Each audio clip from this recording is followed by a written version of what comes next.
est là pour louer notre Dieu. Amen. On n'est pas venu s'asseoir, mais on est venu rencontrer le roi des rois. On n'est pas venu ici pour un problème quelconque, mais on est venu ici pour honorer sa présence. Amen. On va se lever et on va commencer à louer ce grand Dieu.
Amen. Élevons nos voix et prions. Père, nous te bénissons encore en ce jour. Nous te rendons grâce, Seigneur. Ce soir encore, nous sommes réunis, Seigneur, pour élever ton nom. Ce soir, nous sommes réunis pour adorer le roi des rois. Ce soir, nous sommes réunis pour adorer ce Dieu merveilleux et grand que tu es. Ce soir, nous sommes réunis, oh mon Dieu, mon roi, pas pour un homme. Ce soir, nous sommes réunis pour toi. Toi le vainqueur, toi le victorieux, toi le grand, toi qui es au-dessus de tout autre nom, toi qui es élevé, toi qui es, oh mon Dieu, mon roi glorieux. Reçois la louange ce soir, reçois l'honneur, sois élevé, sois acclamé en ce lieu.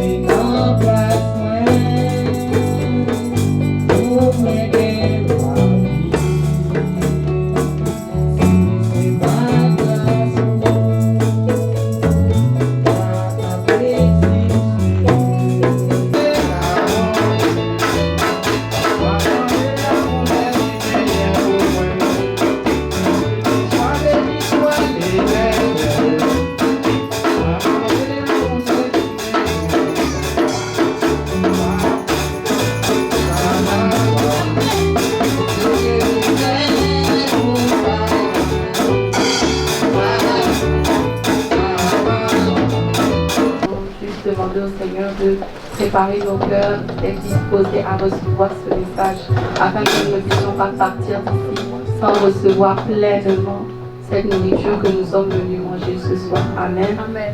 Levons nos voix et prions. Seigneur, nous te bénissons, nous te rendons grâce pour cette nourriture, pour ce repas que tu as déposé dans le cœur de ta servante afin qu'elle puisse communiquer à ton peuple, Seigneur. Je prie que ce message, oh mon Dieu, mon roi, touche chacun d'entre nous. Que ce message vienne nous transformer. Que ce soit une sémence qui vienne s'enraciner au-dedans de nous afin de porter des fruits. Même pour ceux qui regardent. Seigneur, nous ouvrons nos cœurs devant toi. Alléluia. Nous voulons, ô Dieu, que tu rendes ministère à un cœur cet après-midi. Nous voulons que tu parles à quelqu'un. Nous voulons que tu manifestes ta grande compassion. Nous prions, ô Seigneur, parce que nous nous attendons à toi. Nous attendons à ta nourriture spirituelle.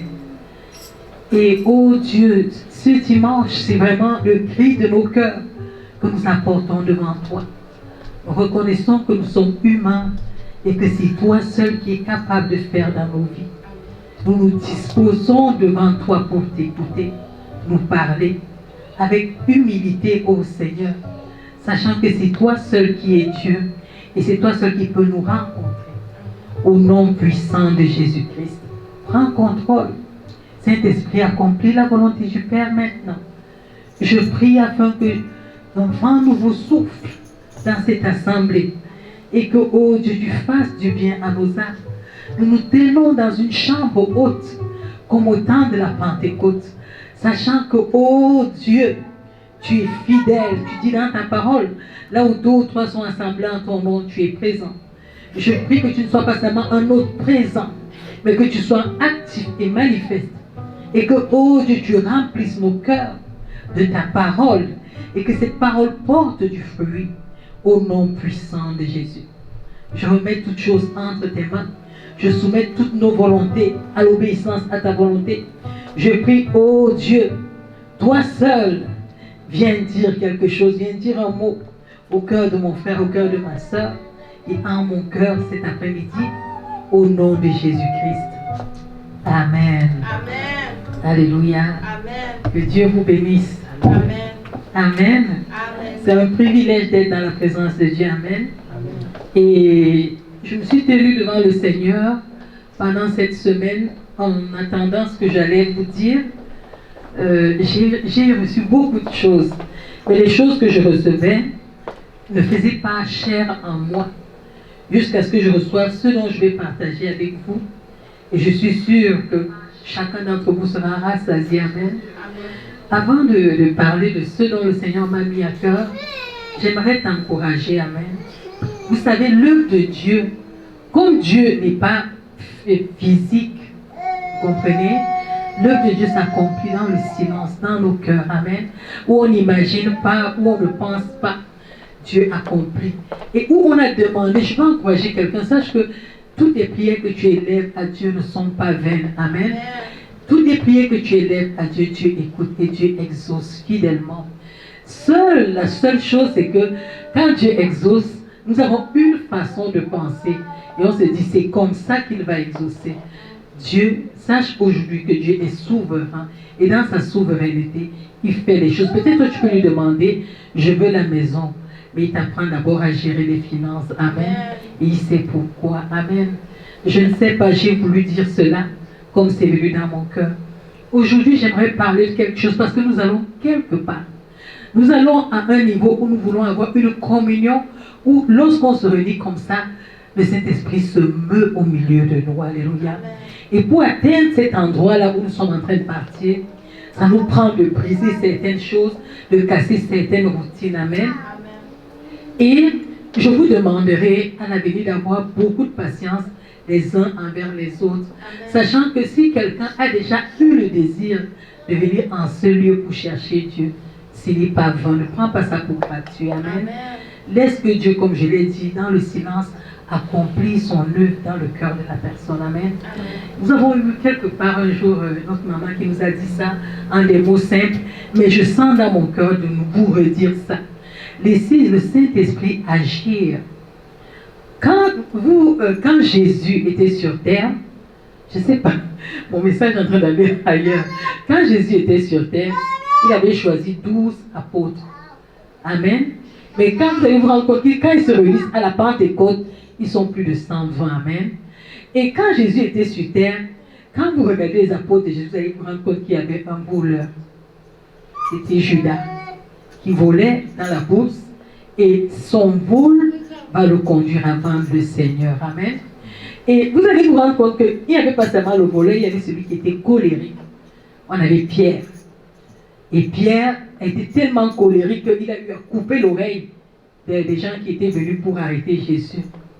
Et vous allez voir que chaque fois que Jésus veut prendre la parole, parfois Pierre le coupe. Non, ce n'est pas comme ça. Hein, hein.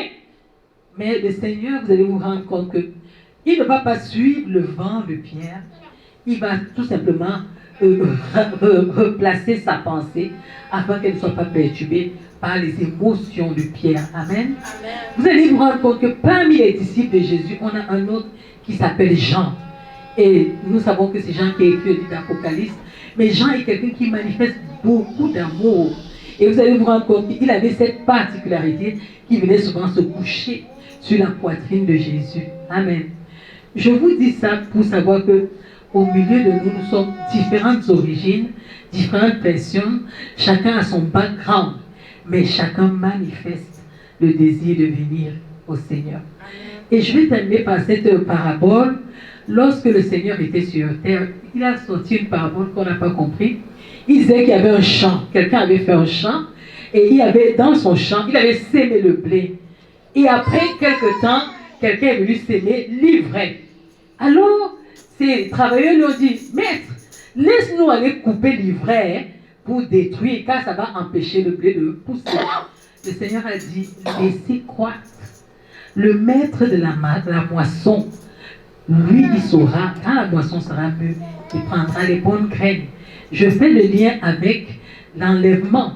Nous attendons un grand événement qui aura lieu, l'enlèvement. Et quand l'enlèvement aura lieu, on n'aura plus besoin de dire à quelqu'un, tu es chrétien, tu n'es pas chrétien. Quand l'enlèvement aura lieu, c'est chacun qui aura sa relation avec Dieu qui partira ou bien qui restera. Amen. Et vraiment, c'est un encouragement pour chacun d'entre nous à veiller sur sa communion avec Dieu. Amen. On n'est pas là pour rien. On vient ici pour servir Dieu et on doit être sérieux dans notre foi. Amen. Personne ne va venir faire le gendarme ni le policier derrière toi. Tu es grand, tu es mature, tu peux prendre des décisions. Amen. Amen. Cela dit, je viens à ce que je voulais te dire cet après-midi. J'ai intitulé cela « Consulter Dieu ». Amen. Quand on parle de consulter Dieu, c'est comme si on a quelque chose et on veut partager avec Dieu. Alléluia. On veut savoir quelle est sa volonté. On veut savoir la volonté de Dieu par rapport à une situation qui nous engage. On veut connaître quelle est la position de Dieu par rapport à ce que nous sommes en train de vivre. Et généralement, dans la relation que nous entretenons avec Dieu, il nous arrive bien des fois d'aller consulter Dieu. Pas régulièrement, mais bien des fois. J'aime bien le mot bien des fois, parce qu'on n'est pas régulier dans notre consultation de Dieu. Alors, lorsque nous regardons dans les Écritures hébraïques, le mot qui désigne bien le mot consulter que je voudrais partager avec vous, c'est d'arrache. D'arrache ici, c'est demander quelque chose, avoir recours à l'Éternel. Amen. Demander à Dieu. Alléluia. Chercher Dieu. On n'est plus à consulter juste. Vous savez, ici on va consulter les journaux, on va consulter à l'hôpital. On va faire le check-up et tout ça. Ici, ce n'est pas une question de check-up. C'est une question d'aller chercher. Ce n'est pas seulement consulter. Seigneur, qu'est-ce que tu dis? Il te donne la réponse. Ça, autre chose, c'est chercher. Donc, tu pars une fois. Donc, il n'y a pas une seule consultation. Tu pars. Tu viens et tu es régulier dans ta recherche de Dieu. Tu vas plus loin. Amen. Et quand nous regardons le peuple d'Israël, on se rend compte qu'ils aimaient, ils avaient cette habitude-là d'aller consulter Dieu. Dans le livre d'Exode, au chapitre 18, verset 15, on nous dit, le peuple va vers Moïse pour consulter Dieu. Alléluia. Quand ils avaient un problème, une situation qui ne va pas, ils vont vers Moïse. À ce moment-là, c'est Moïse qui était le prophète d'Israël. Et ils vont pour consulter l'Éternel. Ils vont tous ensemble pour aller chercher quelle est la volonté de Dieu. J'aime David. Dans l'Ancien Testament, David faisait beaucoup ça. Lorsque David veut aller en guerre, il va consulter l'Éternel. Alléluia. Dans 1 Samuel 23, verset 2.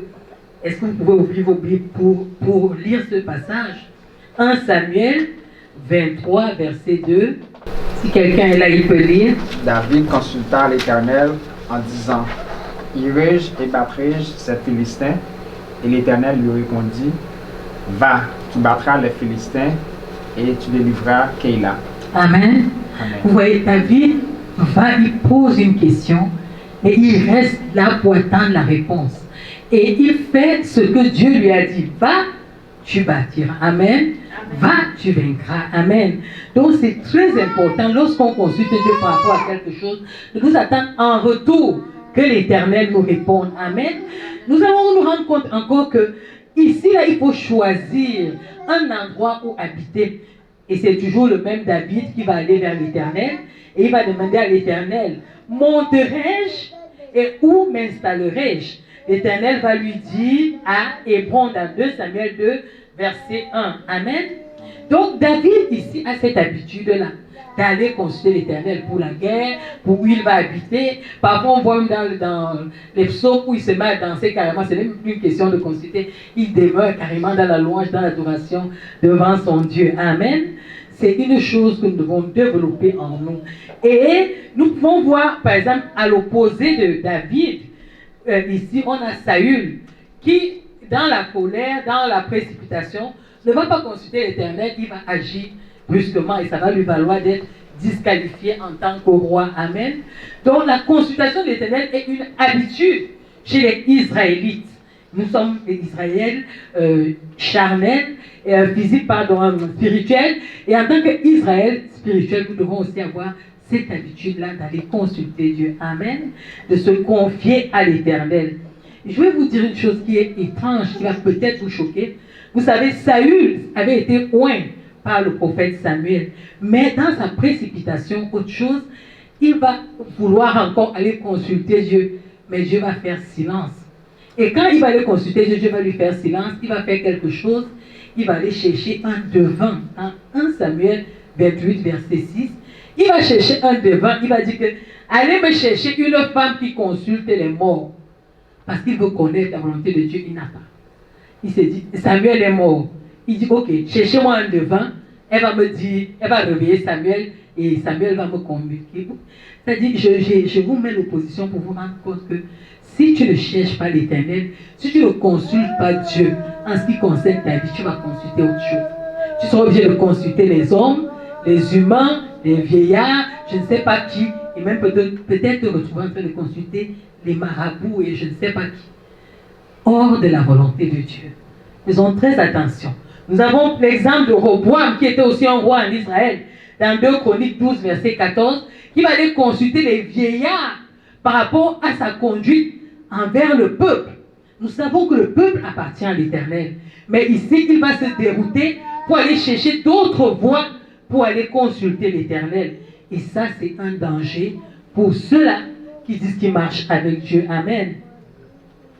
Une autre chose que nous devons savoir, c'est que si nous venons consulter l'Éternel et que nous avons le doute, nous n'allons rien recevoir. Dieu ne perd pas son temps. Si tu as le doute, ne viens même pas le consulter. Tu n'auras pas de réponse. Parce que le doute est le contraire de la foi. Regardez ici dans 1 Roi 22, versets 6 à 7. On a un autre, Josaphat. Il va appeler les prophètes, dit, consultez l'Éternel pour moi. Les prophètes vont obéir. Lisons ça. 1 Roi 22, versets 6 à 7. Oui, tu peux les dire. Le roi d'Israël assembla les prophètes au nombre d'environ 400 et leur dit, irai-je attaquer Ramoth et Galaad, en Galaad, ou dois-je y renoncer? Et ils répondirent, monte, et le Seigneur la livra entre les mains du roi. Verset 7. Mais Josaphat dit, n'y a-t-il point ici aucun prophète de l'Éternel par qui nous puissions le consulter? Est-ce que vous vous rendez compte? 400, ils sont devant toi. Tu poses une question, on te dit va.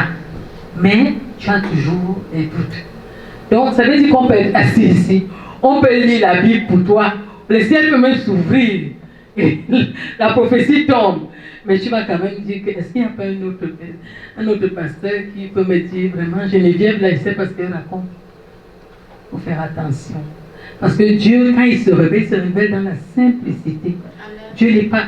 On a l'exemple avec Moïse. Il lui dit, fais-moi voir ta gloire. Un vent impétueux passe. L'Éternel n'est pas dans le vent. Les tonnerres font. L'Éternel n'est pas dans le tonnerre. L'Éternel est dans un vent doux. Doux. Doux. Parfois tu veux faire des choses. Cette voix douce qui te dit ne fais pas. Cette voix douce qui te dit ne t'engage pas. Cette voix douce qui parle à ton cœur. C'est la première voix qu'on ferme souvent. Est la voix de l'Éternel. Consulte Dieu en ce qui concerne ta vie. Vous savez, il y a Rebecca qui l'a fait. Elle avait des jumeaux. Les jumeaux s'agitaient tellement dans son ventre. Elle va aller consulter l'Éternel. Dans Genèse 25, 22 à 23. Elle va aller consulter l'Éternel. Mais qu'est-ce qui se passe? Il y a la guerre dans mon ventre. On va lui dire, il y a 2 nations dans ton ventre. Vous voyez qu'on peut consulter Dieu pour tout. Les choses même. Je pense que là, si on a quelqu'un, une femme enceinte ici, qui a des jumeaux, elle ne va pas aller consulter l'Éternel.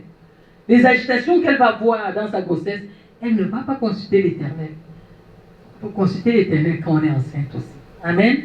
Même pour le voyage, dans Juge 18, versets 5 à 6, on voit quelqu'un qui veut entreprendre un voyage, qui va vers l'Éternel pour demander, est-ce que je dois voyager? Alléluia. Amen. Ça veut dire que je vous amène quelque part. Notre vie n'est pas une vie hasard. Notre vie n'est pas une vie, on se lève, on fait les choses, comment ça fait les choses selon nos émotions. En tant qu'enfant de Dieu, on doit apprendre à avoir recours à l'Éternel, à chercher Dieu en ce qui concerne nos vies. Vous voyez ici dans Juge 20, verset 18, on voit il y avait quelqu'un qui était caché. On cherchait, est-ce qu'il y a encore un ennemi ici là? On se rend compte qu'ils ont consulté l'Éternel. Est-ce que tu savais que même pour quelque chose qui est perdu chez toi, tu peux consulter l'Éternel?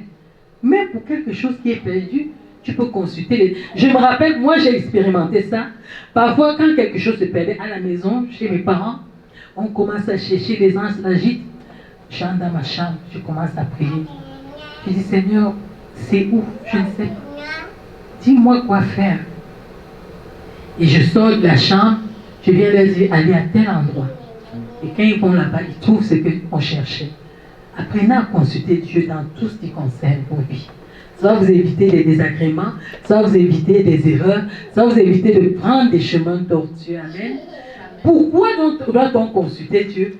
Pour tout ce qui concerne nos vies. Alléluia. Et pas seulement dans l'Ancien Testament, même dans le Nouveau Testament, on se rend compte que les gens consultaient Dieu. Notre modèle parfait, c'est Jésus. Alléluia. Jésus était un consulteur constant et permanent de Dieu. 3 à 4 fois, il partait prier. On te dit, il est parti à la 4e heure, il est parti à la 6e heure. Quand il renvoie la foule, il se retire et il va devant lui. C'est pour ça que quand Jésus sortait généralement de ses retraites, il n'avait plus besoin. Quand on veut prier, si on a un cas ici, on va passer 4-5 heures, ça sera difficile. Mais Jésus, parce qu'il passait tellement le temps dans la présence de Dieu, quand il vient, il te donne directement la présence de Dieu sans effort. Ça, on s'étonnait qu'il a seulement dit, quel est cet homme à qui les eaux obéissent, les tempêtes obéissent. Non, il a une intimité avec Dieu. Il ne se déplace pas à tort et à travers. Vous voyez, quand on vient lui parler de Lazare qui est mort, il dit que cette mort, cette maladie n'est pas la mort, mais elle est pour la gloire de Dieu. Mais comment il fait pour savoir que quelqu'un qui a la maladie, on a encore préparé la maladie, mais lui, il est de maladie, alors qu'il y a déjà la mort qui est devant, il te dit c'est pour la gloire de Dieu. Il faut avoir une certaine relation avec Dieu. Venir devant un tombeau, dire Lazare sort, juste une parole, c'est un degré de profondeur, un degré d'assurance, un degré de fermeté, un degré de sérieux avec Dieu qui amène ce genre de résultat.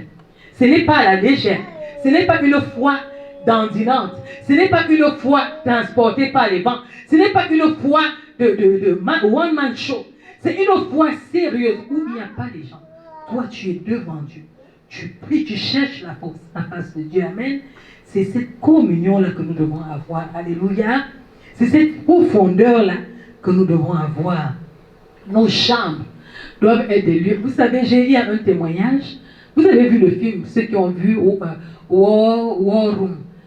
La femme avait une chambre chez elle à un degré. Parce que ce film-là, ce n'est pas juste un film. C'est une histoire vécue, c'est un témoignage. Une chambre où, lorsque tu entrais, tu sentais la présence de Dieu.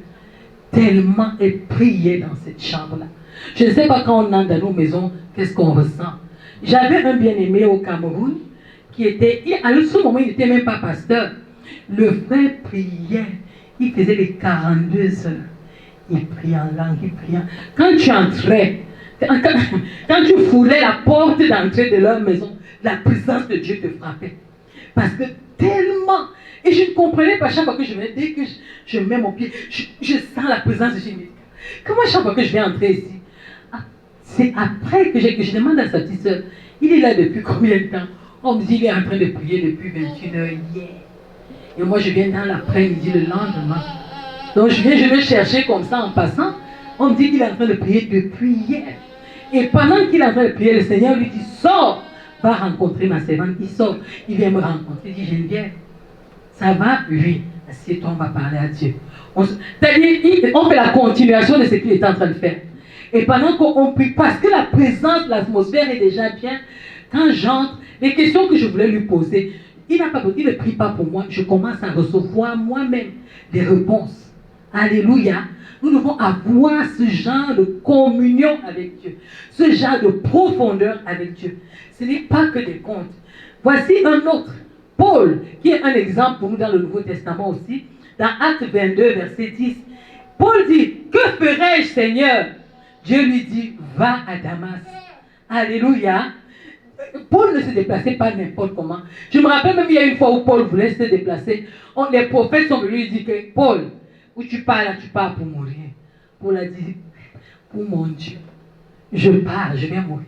Si c'est pour mon Dieu, je m'en vais mourir. Alléluia.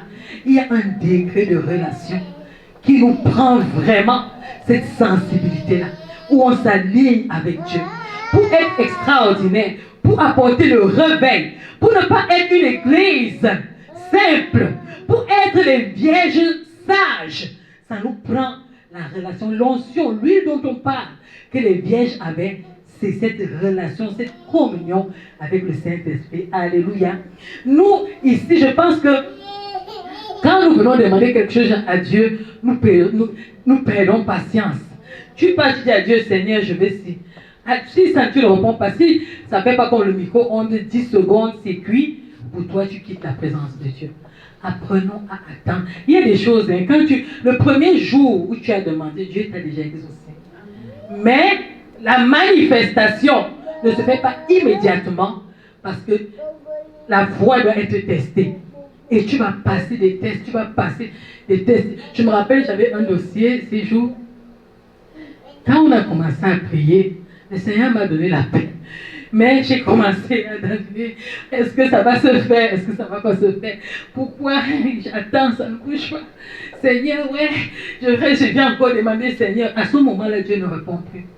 À ce moment, tu peux prier, crier, faire tout. Dieu ne te parle plus. C'est là que tu expérimentes le silence de Dieu. Ce silence est généralement un test de notre foi. Parce que, écoutez, la Bible nous dit que Dieu dit ceci. Lui-même, il dit que si tu me demandes du pain, je ne peux pas te donner le serpent à la place. Alors, s'il ne peut pas te donner le serpent à la place, ça veut dire que tout ce que tu lui demandes, avec humilité, sachant que c'est un besoin, Dieu te le donne. Amen. Et tu dois avoir la foi que ce que tu as demandé, Dieu te l'a véritablement donné. Et pas seulement avoir la foi, mais te comporter, avoir les actions de grâce qui accompagnent l'action que tu as posée, disant, Seigneur, je te remercie. Pas de parole, mais de cœur, sachant que tu m'as exaucé. Alléluia. C'est cette attitude que nous devons avoir devant le Seigneur. Alléluia. Vous savez, quand Dieu t'exauce, qu'est-ce qui te le prouve? Tu as les circonstances favorables. Tout va dans le sens, dans le bon sens. Amen. Ça ne veut pas dire que l'opposition, Dieu n'est pas là. Parce que j'ai dit, tu as la direction du Saint-Esprit. Généralement, le Saint-Esprit vient te donner la paix dans ce que tu demandes à Dieu. Alléluia. Tu as la parole de Dieu qui appuie ce que tu dis. Parce que tu peux demander quelque chose à Dieu, mais si ce n'est pas appuyé par la parole, tu es dans l'erreur. Même si ce que tu demandes, tu crois être bon, tu n'auras pas d'exaucement. Voilà une autre chose qu'on ne sait pas souvent. On demande souvent les choses à Dieu sans aller consulter que dit la parole. Dieu est souverain. C'est-à-dire qu'au-delà, il peut mettre sa parole, mais il a la souveraineté. Il dit que oui, j'ai dit ça, mais à toi, je fais grâce. Amen. Il est le Dieu qui fait grâce. Mais sachez que généralement, la parole de Dieu est un référent pour nous par rapport à l'exaucement. Alléluia. Vous voyez, nous allons dans Galates chapitre 1, verset 16 à 17. On va se rendre compte que un autre signe, c'est la révélation. Dieu se révèle. Dieu parle. Dieu n'est pas mort. Dieu est vivant. Amen. S'il est vivant, ça veut dire qu'il peut nous parler lorsque nous lui posons une question ou nous lui demandons quelque chose. Amen. Un autre élément qui peut t'aider à aller consulter Dieu, c'est en plus de la prière, le jeûne. Alléluia. Rappelez-vous, je vous ai dit, on va prendre deux semaines de jeûne et prière. Donc le jeûne n'est pas la condition sine qua non pour ton exaucement, mais c'est une disposition que tu prends afin d'aller devant Dieu pour recevoir. Amen. Généralement, quand tu es dans le jeûne, tu n'es pas dans la distraction. Amen. Et un autre élément encore, c'est que quand tu viens demander quelque chose à Dieu, et ça c'est même l'élément de base, il faut que tu sois en accord avec sa parole. Ne viens pas là, tu vis n'importe comment, tu fais n'importe quoi, tu viens devant Dieu, tu dis ok, j'ai besoin de ça. Écoute là. Il dit, la prière d'un pécheur est une abomination devant l'Éternel. Donc, si tu vis n'importe comment et tu viens devant Dieu, tu dis que tu vas prier et tu te trompes, donc il ne t'écoute pas. Mets ta vie en règle. Alléluia. Mets ta vie en règle devant Dieu. Réconcilie-toi avec lui. Et viens présenter tes requêtes devant Dieu. Il va t'exaucer. Amen. Donc, si nous voulons entrer dans la présence de Dieu, si nous voulons nous tenir devant Dieu, si nous voulons que Dieu nous visite, si nous voulons que Dieu nous fasse du bien, il y a un premier ménage que nous avons besoin de faire. Mettre nos vies en règle devant l'Éternel. Amen. Nous avons besoin de nous épurer, demander pardon, avoir l'humilité de reconnaître nos fautes. Amen. Dieu est un Dieu d'amour. La Bible dit, il dit que si nos péchés sont noirs comme du cramoisi, il va les rendre plus blancs que la neige. Plus blanc que ce que je porte. Amen. Donc si, peu importe ta condition, je ne sais pas, Dieu te connaît mieux que moi. Tu te regardes, tu dis, oh moi là, est-ce qu'il peut m'exaucer? Oui, il peut t'exaucer si tu as l'humilité de demander pardon. Amen. Si tu acceptes, je reconnais que je fais mal. Je reconnais, viens à mon secours. J'ai besoin de ton aide. J'ai besoin que tu me touches. J'ai besoin que tu changes mon cœur. J'ai besoin que tu changes mes pensées. J'ai besoin que tu me dépouilles. C'est au-dessus de moi. J'essaie par mes efforts, mais je n'arrive pas. J'ai besoin de l'Éternel qui agit, le Dieu qui est tout puissant. J'entends parler de toi, j'attends que tu es puissant. Viens accomplir dans ma vie quelque chose de nouveau afin que je vive cette communion-là avec toi. Je reconnais que tu es un Dieu qui est capable de faire au-dessus de ma pensée, au-dessus de ce que je peux imaginer, au-dessus des conditions que je vis. Tu es au-dessus des démons, au-dessus des œuvres de la chair. Tu es capable de faire. Viens faire dans ma vie, viens agir dans ma vie, viens me délivrer afin que je vive une communion avec toi. L'Éternel va t'exaucer. L'Éternel est un Dieu de compassion. Nous avons besoin d'aller devant lui. Mais nous n'avons pas besoin d'aller alors qu'il y a une seule personne qui vit n'importe comment. La Bible dit, quand le peuple vivait n'importe comment, Akan, le peuple d'Israël s'est réuni pour aller devant Dieu. Akan avait péché et il était l'interdit au milieu du peuple. Et à cause de son péché, le peuple d'Israël a été frappé. Alors ils ont demandé à l'Éternel, mais qu'est-ce qui se passe? On vient devant Dieu, mais on n'a pas de solution. Nous sommes pourtant frappés. Dieu dit, attention, au milieu de vous, il y a l'interdit. Et l'interdit, c'est Akan. Alléluia. Il faut enlever les Akans dans ta vie. Il faut enlever les Akans dans ta... Répète avec moi, j'enlève les Akans. J'enlève les Akans dans ma vie. Dans Est-ce qu'on peut se mettre sur nos pieds? Amen. Alléluia. Amen. On va être pratique. Amen. Si nous voulons aller loin, mes bien-aimés, ça nous prend ça. Ça nous prend vraiment un temps ça nous prend de nous dépouiller devant Dieu. Amen. Amen. Dieu est un Dieu d'amour. Il nous aime tous. Il n'est même pas plus que vous. Nous sommes égaux devant lui. Alléluia. Ce n'est pas parce que je suis pasteur que je suis plus grande. Ce n'est pas parce que je parle devant vous que je suis plus... Au même titre que vous, j'ai besoin de la grâce de Dieu. Amen. Et si nous sommes humbles, nous sommes éternels, aujourd'hui nous reconnaissons, nous avons besoin de toi. Agis dans nos vies. Dieu, je vous assure, vous avez entendu parler de Paul, vous serez plus que Paul.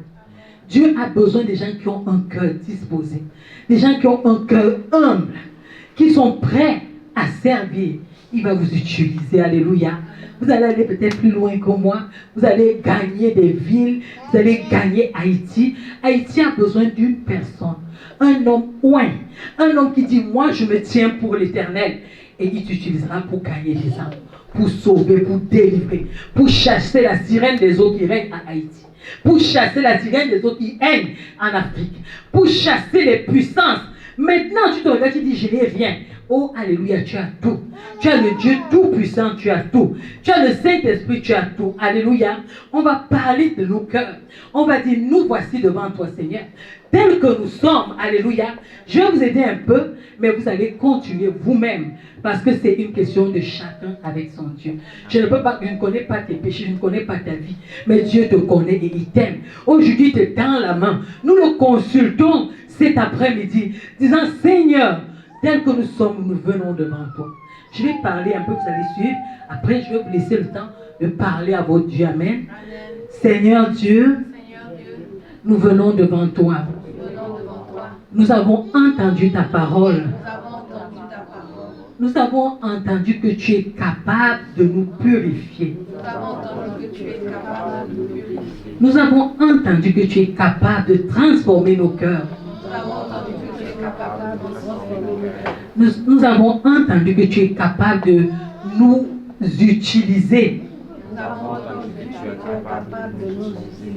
Nous te demandons pardon. Nous avons marché selon nos pensées. Nous avons marché selon nos plans. Nous t'avons ignoré. Nous te demandons pardon. Ce soir, nous voulons marcher avec toi. Viens à notre aide. Délivre notre cœur. Pose ta main sur ton cœur. Alléluia. Délivre notre cœur des blessures intérieures.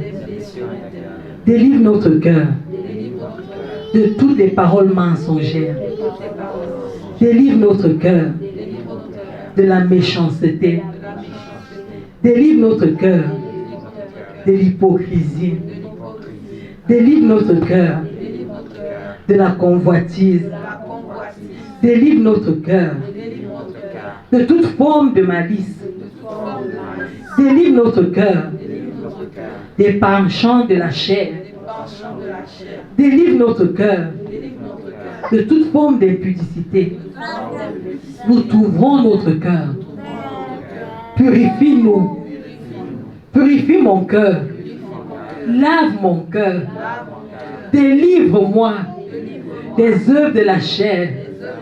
Délivre-moi de toute forme de péché. Délivre-moi de toute influence satanique. Délivre-moi de toute influence démoniaque. Je veux te servir. Je suis créé pour toi. Je suis ton enfant. Viens à mon aide. Exauce ma prière. Je crie à toi d'un cœur sincère. J'ai besoin de toi. Saint-Esprit, viens habiter en moi.